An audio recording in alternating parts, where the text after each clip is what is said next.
ఏ ఏ సమస్యలకి ఏమేమి తెచ్చుకోవాలంటే నేను కొంచెం అభిమంత్రణం చేసిస్తున్నాను కాబట్టి మధ్య అందరికీ అది బాగా ఉపయోగపడుతుంది కాబట్టి వాళ్ళు ఏమేమి తెచ్చుకోవాలి అని అంటే లవంగాలు తెచ్చుకోవాలి 250 గ్రాములు, 1/4 కిలో లవంగం తెచ్చుకోవాలి.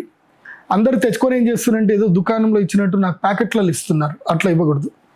మీరు వచ్చి రాగానే లవంగాలు 250 గ్రాముల లవంగాలు, ఒక 3 కిలోల నుంచి 5 కిలోల వరకు బెల్లం, చిన్న చిన్న క్యూబ్స్ దొరుకుతాయి, 100 గ్రామ్స్ క్యూబ్స్ దొరుకుతాయి బెల్లం. సో అలాంటి బెల్లం అన్నీ కూడా ఒక 5 కిలోలు తీసుకొచ్చి బెల్లము, అదేవిధంగా తెల్ల ఆవాలు, ఏదేది దానికి చెప్తాను. లవంగాలు తీసుకొచ్చుకోవాలి, అది మా యొక్క హుండీలో అక్కడ వేసేయాలి, లవంగాలు మొత్తం వేసేయాలి. నేను మంత్రించుకొని లవంగాలు ఇస్తాను. ఈ లవంగాలు దేనికోసం అంటే దీర్ఘకాలిక ఆరోగ్య సమస్యలు ఉన్నటువంటి వాళ్లకు, జ్ఞాపక శక్తి సరిగ్గా లేనటువంటి వాళ్లకు, చిన్నపిల్లలకు విద్యా యోగాన్ని గురించి అని చెప్పి లవంగాలు ఇవ్వడం జరుగుతుంది.